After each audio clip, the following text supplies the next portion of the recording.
Hello and welcome to Ula Tea Leaf Readings. My name is Lenor and tonight I'm going to be reading your tea leaves.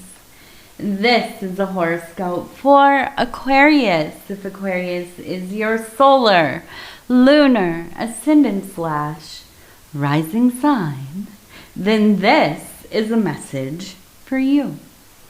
All right, Aquarius, let's spin this thing. And tonight we have the Knight of Discs, which is, if you are really focused on your waking life, right? Your physical world, your job, your home, your, hobbies, your wellness, all of this. This is what is kind of ruled over in the discs, pentacles, Malkusian kingdom. And so when we have the Knight, this is somebody who is hopefully pretty masterful, right? Somebody who has gone through their ordeals. And so let's see how this is going to relate to these tea leaves. I also want to point out before I flip this over that we have right here, and let's see if I can get this. Yes, right there. We have a tiny little heart. So we also had on the outside, it looked like two birds. Okay, there was one over here, and then I think the other one was on the plate, actually, right there, and that was exposed. So we have messages of love coming through. That's what I imagine anyways. Let's go ahead and see what the tea leaves are going to say, though. I might not be right. Sometimes I'm wrong. Sometimes I think, oh, this is totally going to be like a reading about love or family or, whatever. And it totally is not. So we'll see. Now, we have here, I want to kind of put this way. Now it looks so different, right? Does it look like that this way? Yeah and no. So we have the letter B being repeated. We have a B here. It kind of looks like a B here. When we go on this side,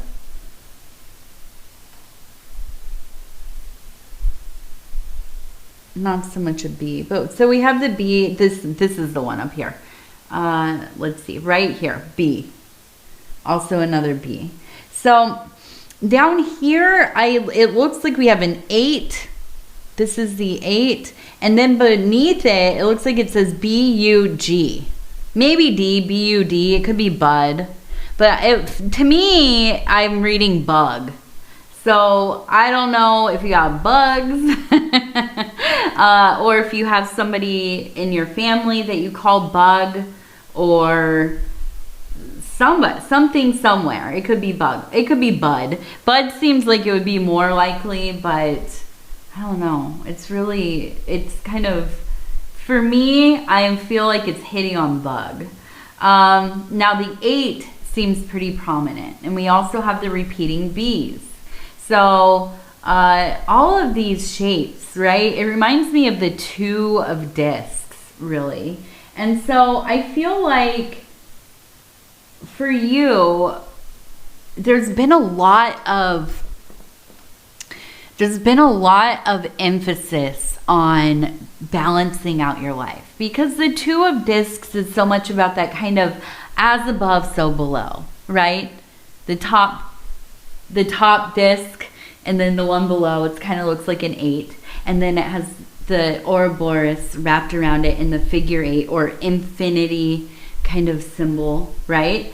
And so it really is about like figuring out, how do I balance my higher thinking with how I'm living, how I'm moving, the decisions I'm making. How do I take these ideas that I have, these dreams that I have, and manifest them into the physical world? And no better person to do that. Well, okay, so the magician as well. But second, maybe best person to do that is the Knight of Discs. okay? So we do have this very masterful being, this energy. And I feel like really this is where you have been. This is what you have been working on, right? Is not just going through the motions of the day, making sure you get up and you go to work and, you know, hopefully you eat a little something for lunch and then you go home and you cook dinner for the kids and, you know, the same thing. And listen, if that's how you're living, there's nothing wrong with that. We all get into that mode, right? We all get into the just getting through the dang old day. But then, right, there are parts of our life where we really have these kind of intense breakthroughs. And I think that's really what's going on here, is that you are coming to this realization that, hey, like, I'm not getting any younger. In fact, I might be getting older. But it is time. Yeah, it's time. It's time to take the reins of my own life. It's time to start doing the things that I want to do. Right? And I feel like this is something that, even though you're very, very independent, and Aquarius people, very, very independent in your own world, have your own interior universe. I mean, it is very cultivated. But I think that oftentimes you can feel selfish when you're doing what you need to do for yourself. And I don't just mean like a little bit of personal time and self-care. No. I think this is like, you know, bigger things. Like, should I go back to school? You know? Should I maybe try to find a job that has like a shift that works for me? You know, these kinds of things, because they will affect everybody around you. But you also know that the way you're living is not sustainable. It might have felt like it even just a few days ago. But whatever has happened, or whatever kind of realization that you are going through, you're realizing this is not working for me. Something needs to change. And so now I'm going to have to implement some serious, you know, changes, right? What are those going to be? That's what I want to see here. Now, we have this dog, and it's a very cute dog. Look at that dog. But he looks like he is barking. Ruff, ruff, ruff. Still in a seated position, so I almost feel like kind of something coming out of nowhere and kind of almost startling you. Like, I don't know, like somebody behaving out of character. You know, something happening where it's like, I never thought this person would do that. I never thought this person would say that. But here we are, right? And I feel like that part of yourself that really takes care of you, that is your kind of guard dog, right? Just absolutely losing it. Warning you. Something's not right here. Something's going on. And it's something that, you know, could potentially be psychically, emotionally, or even more harmful to you and your wellness. Now, we're going to get over here into the Oracle of the Radiant Sun, because I kind of want to see, like, what is going on. Let's have some clarity about what is approaching you that is really going to kind of, yeah, like jolt you from your sleep here. You know, if you think about a dog, like somebody walks near it, you know, if they know the sound of you, they probably will sleep through it. But if they notice something different, right? Barking. All right, let's see. We're going to do about, I don't know, 3 to 6 cards. So we have optimism, empathy, Friendship. All right. That doesn't sound too bad, actually. You know, the funny thing is, like, I think often I just always am like, okay, so they're having some kind of big change. What is going on? And I immediately think, like, okay, this must be like a tower moment, like some terrible thing, or they realize something, or some, you know, revelation about something that is important to them, and just totally throws you out of your normal way of living. The other side of it, though, is that maybe something wonderful has happened, right? Maybe you met somebody, maybe you have begun a friendship, you know, somebody that is maybe kind of optimistic, maybe a little, you know, kind of positive, and hopefully not too, you know, like, what do they call it? Toxic positivity or whatever. Because that can be tiring as well. We've all known somebody like that. But I think that being around somebody new, or like having somebody listen to you and you listen to them, and it's somebody that maybe can be like vulnerable with you, is just like accepting of like whatever you're telling them, whatever you're talking to them about, it kind of can be almost startling and confronting, right? Because so often we get ourselves into these places where we feel like we have to kind of like hide so much of ourselves, right? Like in your work, maybe in your family, even in our relationships, right? And when you have somebody that is a friend and a confidant, or yeah, maybe even it is a love interest, I don't know, but that can really change so much, because it really highlights how isolated we can really become in our own lives. I cannot tell you how many people I talk to that tell me they feel like a prisoner in their own life. They feel isolated, alienated. Nobody listens to them. Nobody takes interest. Nobody even says, how are you? What's been going on with you? And listens, right? That's really, I don't know. To me, it's so worrisome. Not like individual, it's not that I'm worried about individual people, but I think generally the collective, right? Because it seems like such a prevalent thing. So when we go from these like kind of states of living almost as an other, right? And then you make contact, like, you know, like two little aliens that meet on some alien planet that they're not from, and suddenly you realize, oh, you know me, I know you. Like, we've never met, but we know each other, right? And the light just kind of shines, right? The sun comes out. But I do feel like it has really helped promote your empathy and your empathic nature. Because listen, you're an Aquarius, you're an empath. I already know.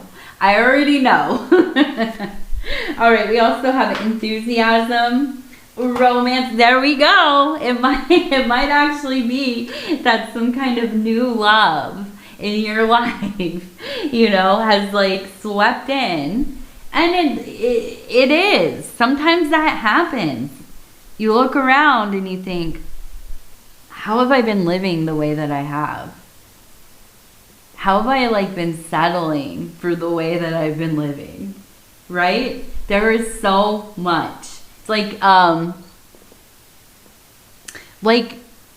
kind of not the same, but feels like it, right? Where Dorothy is in the black and white world. It's all bleak and like depression era or whatever. And then she like wakes up in this Technicolor creepy place where everybody's like hanging out with the poppies. But yeah, like all of a sudden the windows and doors are blown open and you see like, oh my gosh, there's like a whole Technicolor world out there. What the heck have I been doing? Right? And so there is. I feel like there's enthusiasm. There may be some romance. And let's see, last one. Let's please be not that. Versatility. Okay. I'm like, please don't be terrible. Let me be right for once. All right, so just versatility, yes. No, that's not just. This is a big deal. So I feel like you're ready to change. You are. You're ready to see, like, how can this life thing kind of become something else, flex and turn and morph and transmute into something different than it is right now, you know? So yeah, all right, let's go. We're gonna go over here. We're gonna take a look. What do we have?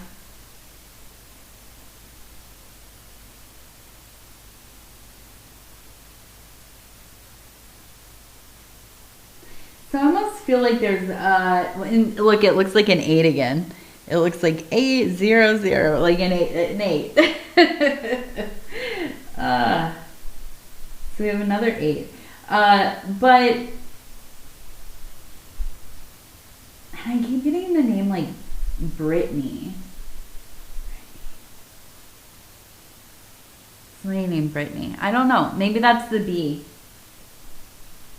We also have a blackbird here. We have, but it's like you are going in the right direction, okay? It feels like a lot. It feels like maybe even you're going in circles, but there's progress here. And I think the ultimate fight for you, the ultimate fight is going to be trying to stay in that, it is like delusional place a little bit, right? Where it's like, I don't care if the whole world is against me. I don't care if nothing is going right. I know I'm going to do the dang thing. I believe in myself. I've got the ball rolling. I can do anything. But as an Aquarius, right, you can get into that doom thinking really easily. And you can get swept away by that thinking. So this is your big battle, is like trying to balance out whatever, you know, thoughts that you are sitting with. I truly do believe that like what we let ourselves dwell in within our thinking, it really begins to like, it maybe won't manifest directly into your life, but it absolutely changes how you feel about the world. Okay? My example for this every time is true crime. I've watched so many documentaries. I've listened to so many podcasts. I've read a couple books. I read tons of stuff on Reddit, tons of stuff on the internet, right? And yeah, I mean, I'm not gonna lie. I like true crime, but here's the deal. When I immerse myself in all of that, that's, you know, what I'm going to bed reading about. When I wake up, I'm like, oh, I gotta check on these cases. What's it, you know, what trial's going on right now, whatever, right? I start to feel like everybody is potentially going to be on Dateline. I start to think everybody is, you know, potentially a super creep. You know what I mean? Like, because that's what I'm immersed in. So of course it bleeds out into every part of my life. It changes the tone or the color of the lens that I look through and perceive the world with, right? And so we must be intentional about the things that, yeah, we spend our time contemplating, digesting, ruminating on, all of these things, okay? So if you are kind of getting into those like thought loops, which, you know, can happen. We all have those moments. Yeah, finding some kind of distractive thing. That's the big one that I think is easiest. We all know it. Get on the streaming, watch a movie, read a book, go for a walk, do something you love, listen to some good music, you know, go dancing, whatever it is. Okay, so just keeping keeping it, I don't know, just taking the temperature of your mood, right? Checking in with yourself. I think that's going to be a really important aspect of all of this. And being real. Just being real about, you know what? I'm having a funky day. I'm going to have to do something extra special. I'm going to the Costco and I'm getting like one of those yummy hot dogs or whatever. I'm going, you know, I'm going to go get a membership at the Y and I'm going to go swimming. They usually have indoor pools. I didn't know about this until I never really went to the Y until I had a daughter. And then I found out, because I live in a cold climate during the winter, there's like absolutely nowhere to swim except for the Y or if you rent a hotel or something. So that's a life hack right there. Finding indoor pools, you know, and maybe just go for a swim. Go get in that water. When you are submerged in water, you can't think about like all the terrible, right? You've got to think about, I hope there's no Band-Aids floating around. Whatever. So anyways, let's go ahead and do our lucky numbers. I'm just kind of being silly here. I'm in that full holiday vibe. We had a little dinner last night over here, and then I'm getting ready for a party that we're having for my daughter. She is hostessing her first big party here. Well, big. In my mind, it's big, right? A few people. She's gonna have her little 4-year-old preschool friends come over and decorate cookies and stuff. So we're getting ready for that, and everybody's just kind of, you know, in that in between Thanksgiving and all the other holidays. It's like a no man's land, right? There's no time, no laws here. 98, 98, 98, 90, 98, 90, and 2. All right. Now, we're going to finish with our Mary Magdalene Oracle cards, and I'm just going to flip through and stop where it feels right. And it says, the cross. I am anchored in love. Faith, hope, and love endure. Absolutely. All right. Aquarius, Aquarius, Aquarius. I'm going to tell you I love you, and that's absolutely true. I love you, I love you, I love you. And I thank you so much for spending this time with me. It is always such an honor to be able to bring these messages to you. And if you would be so kind as to like the video, it really does help the channel. And if you have not subscribed yet, please think about doing that. You can hit that little bell. It'll let you know when the next readings are coming out. It is free to subscribe. Also, if you want to leave a comment, I would love to hear from you. All right. Good night.